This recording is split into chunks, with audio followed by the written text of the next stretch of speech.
available chord scale for C Lydian is? I said, no, Carl. He said, C, C sharp, D, D sharp, E, F. I mean, we were kids, and he was making a very strong point, but he was doing it like it was a joke. But it was the heaviest joke I ever heard because it was absolutely true. I mean, you know, and that kind of broke down the notion of scales for me at a certain point. Like, it's not necessary to have to think of these scales. It's necessary to think about, like, direction, expression, motion. And one of my teachers said to me years ago, who was a very conservative player, he said, or not very conservative, but he said to me something I didn't expect one time. He said, if you hear a melodic idea in your head, and even if it's outside of the chord, if you hear it strong enough and play it with conviction, it will work. And if somebody asks you why you played that, you'll say, because I heard it, and I felt it. How about dynamics? Do you think about that a lot? I'm because it's as a real, loud as I can, John. it's a real natural part of your playing. I hear certain things kind of whisper. Yeah, I'm glad you brought that up, because that's... It's like we speak, you know, sometimes I may speak very soft, sometimes I get animated. Excuse me? Speak very excitedly, you know. Yeah. How do you feel about that? What? I use dynamics are the big part of it. I mean, if I was improvising on a tune and everything I played was like, you know, that'd be a better sound.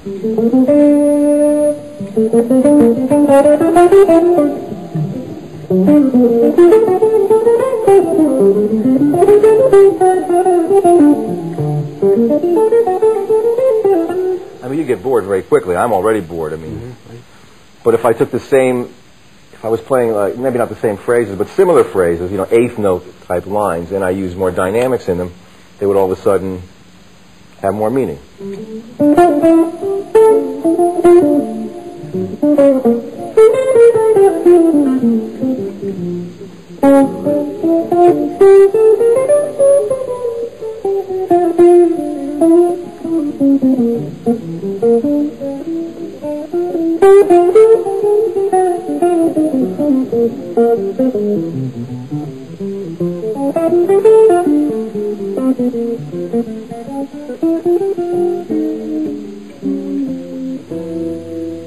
Etc. The dynamics are an extremely important part about it. I mean, a part of it all, and that comes under the heading of like phrasing, you know. And I think when we're talking about working on individual phrases or motifs, that's what you get into. You eventually arrive at making musical phrases.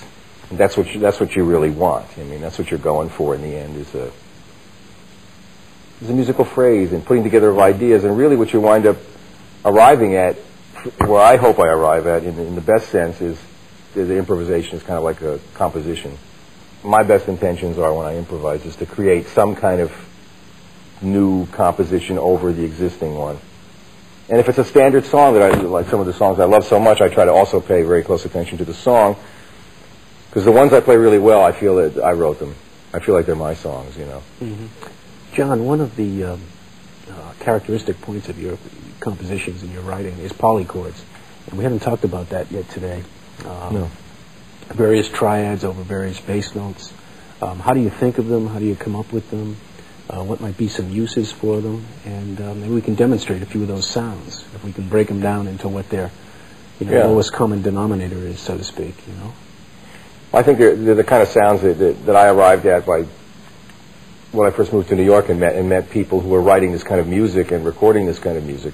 Friends of mine like Ralph Towner, Richie Byrack. People who were actually actively involved in writing this music. I didn't know what it was, so I sat down one day at a piano and I took a melody note, I remember, and I hit a bass note in a much lower octave. And I continued down with another bass note.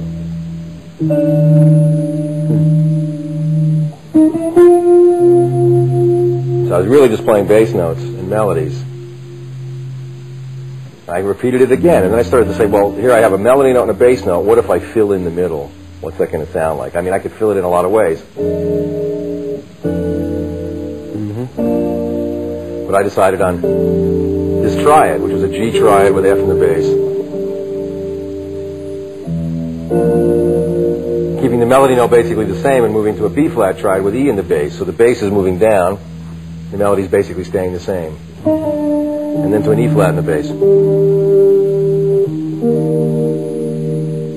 a little chromatic melody that moved up, and I filled in this melody note and bass note with a chord, which turned out to be a D flat over C.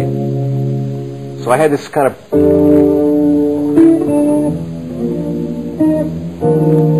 this song was developing.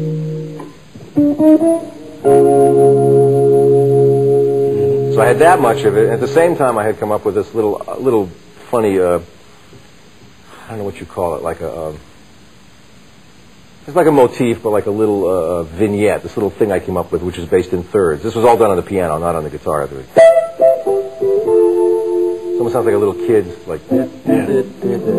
Children's melody. Children's melody, yeah, exactly. And I knew this was an A minor with the flatted sixth or raised fifth. In this case, it would be a raised fifth. Right. So I basically had this melody.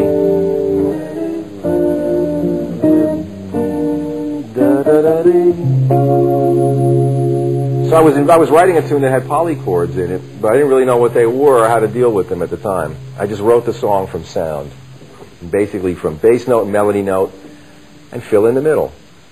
What's in the middle? I don't know. Let's try different things. You know, it was an experiment, and it turned out to be a song called Ralph's Piano Waltz. You know, and then I had to, because it was written on Ralph's piano, and it is a waltz.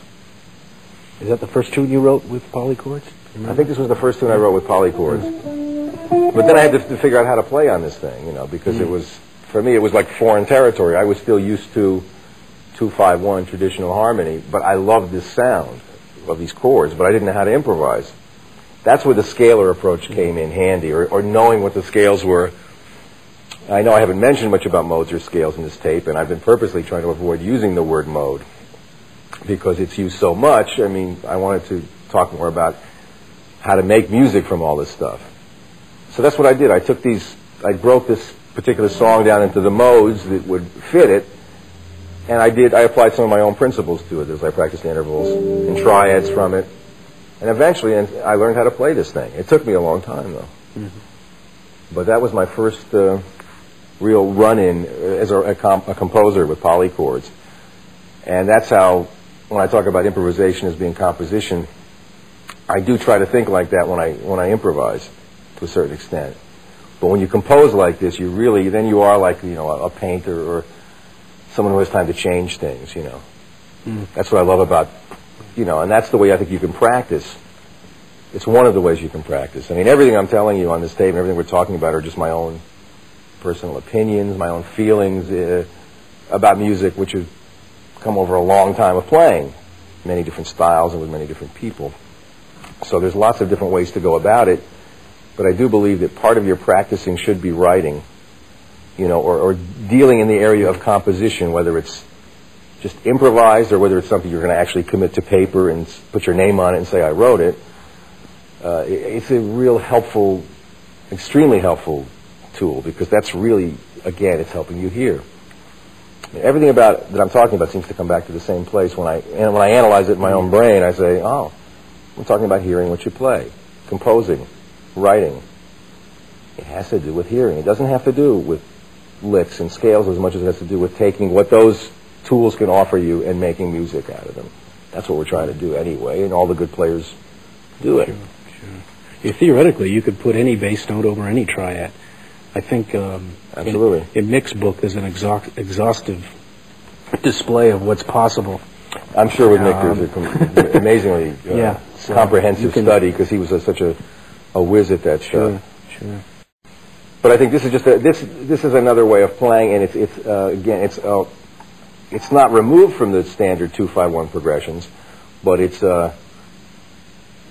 just a different way of looking at things. In other words, you could analyze some of these chords in terms of, like, if you were a bebopper and you didn't know what G over F, the first chord in my song is G triad / F. If you didn't know what that meant, you could look at that as a G7 with an F in the bass. Oh, sorry.